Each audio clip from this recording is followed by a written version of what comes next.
Evet arkadaşlar, şimdi ilginç bir soru geldi. Bu çoğunuzun başına da gelmiştir muhtemelen. Güzel bir soru. Merak ettiğiniz de bir soru. Göğsüme bıçak saplanır gibi ya da işte böyle elektrik çarpması gibi ağrı girdi. Acaba kalp krizi mi geçiriyorum şeklinde bir soru. Ee, Bu niye olur? Kalp krizi mi geçiriyorsunuz? Bundan bahsedeyim arkadaşlar. Çok kısa. Şimdi bunun başlıca 5 tane nedeni var. Tabii bu kalp krizi de olabilir ama ben size en sık görülenlerini söyleyeceğim. Daha sonra kalp krizi mi değil mi bunu anlatacağım. Şimdi e, bir kere fazla korkmayın. Niye? Çünkü acile giden hastaların yaklaşık %6'sı sadece kalple ilgili problemlerden gider.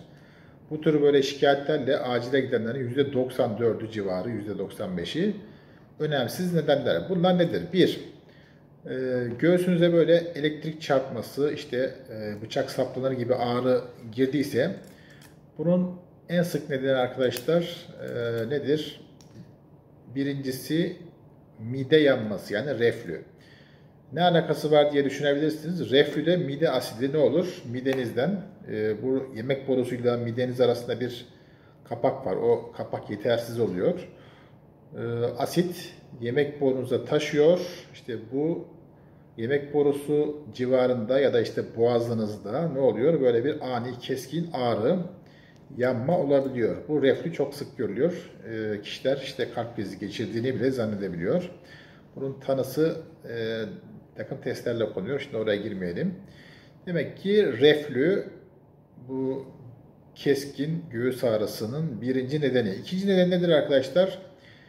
Ee, Kas veya kaburgadaki bir takım sorunlar, bu göğüs kafesindeki. Bunlar nedir? Kostrokondit diyoruz. Bu göğüs kafesindeki kemiklerle kaburgaların birleştiği yerin iltihaplanması, onun dışında göğüs kafesi kemiklerinin iltihaplanması, fibromiyalji ya da işte bu göğüs kafesindeki bu kemiklerin iltihaplanması, yaralanması böyle ani, keskin ağrılara yol açabilir. Üçüncü neden nedir arkadaşlar? Yine çok sık görülen ve az bilinen bir neden. Prekordial yakalanma sendromu. Bu ne demek diye düşünebilirsiniz. Bu şu demek, yine göğsünüzde böyle elektrik çarpması gibi bir ağrı olur, bıçak saplanır gibi bir ağrı olur. Bu arkadaşlar çok sık görülen bir durum aslında ama çok da korkutucu bir şey. Bu göğüs kafesindeki sinirlerin ezilmesi ya da kasların ani spazmları, yani kasılmasıyla olur. Bunun özelliği şudur. Bu genellikle istirahatte ya da işte hareket değişikliğinde olur. Stres de artabilir. Kısa sürer. 3 dakikadan kısa sürer. Genellikle birkaç saniye sürer. Ve şikayet bırakmadan geçer. Yani çok korkunç bir durum ama çok basit bir nedendir bu. Genelde dediğim gibi sinirlerin ezilmesine bağlı. Bir diğer neden nedir arkadaşlar? O da kalp krizi. Kalp krizi şöyle olur. Tabi yine bıçak saplanır gibi bir ağrınız varsa bunu ihmal etmeyin ama kalp krizinde ne olur arkadaşlar? Göğüsteki ağrıyı bir kere lokalize edemezsiniz. Yani göğsünüzde böyle taş basmış gibi, göğüste bir sıkışma hissi olur, ölüm korkusu olur, terleme olur, çenenize, boynunuza, kolunuza ağrı yayılabilir. Ağrının süresi genelde birkaç dakikadan uzundur. Oldukça rahatsız edici ve korkutucu bir ağrıdır. Lokalize edilemez.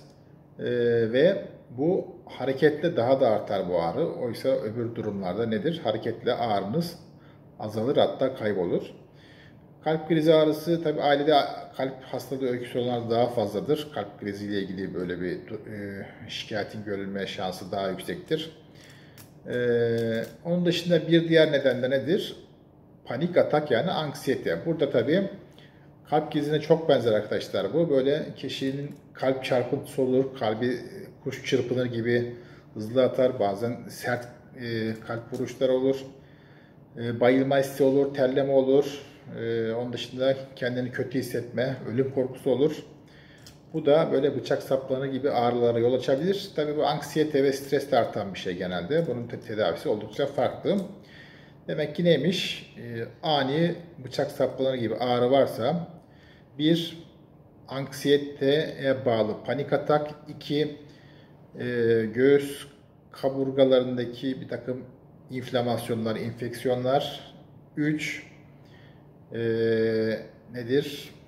Mide yanması, reflü, 4, prekordiyal yakalanma sendromu, 5, kalp hastalıkları, kalp krizi. Şimdi bunu kabaca bir özetlersek, kalp krizi mi yoksa basit bir neden mi? Kalp krizi bir kere ağrı ne olur? Lokalize değildir, yaygındır, baskı şeklindedir, taş göğsünüze taş konmuş gibidir. Omuzunuza, kolunuza, çenenize ağrı yansıyabilir, ağrı şiddetlidir, ölüm korkusu vardır. Beraberinde bazen yanma da olabilir ve bu birkaç dakikada uzun sürer. Onun dışında diğer saydığım nedenlerde özellikle prekordiyal yakalanma sendromu nasıldır? Böyle bıçak saplanır gibi, iğne batması gibi olur ama lokalizedir. Hatta işte kişi böyle parmağıyla ağrının yerini gösterebilir. Bu hareketle azalır. Genellikle istirahatte, hatta hareket halinde olur. Çok kısa sürer ve önemsiz bir durumdur arkadaşlar. Evet. Böyle göğsünüzde bir bıçak saplanır gibi ani, kısa süreli bir ağrı varsa genelde korkmanıza gerek yok. Ama o demin saydığım kalp krizi benzeri böyle bir ağrı varsa o zaman tabii hemen bir doktora müracaat edin.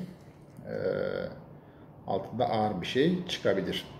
Evet arkadaşlar, bu ağrının nedenlerini kısaca size saydım. Bununla ilgili sorunuz varsa yine videonun altından bana ulaşabilirsiniz. Kendinize iyi bakın. Hoşça kalın.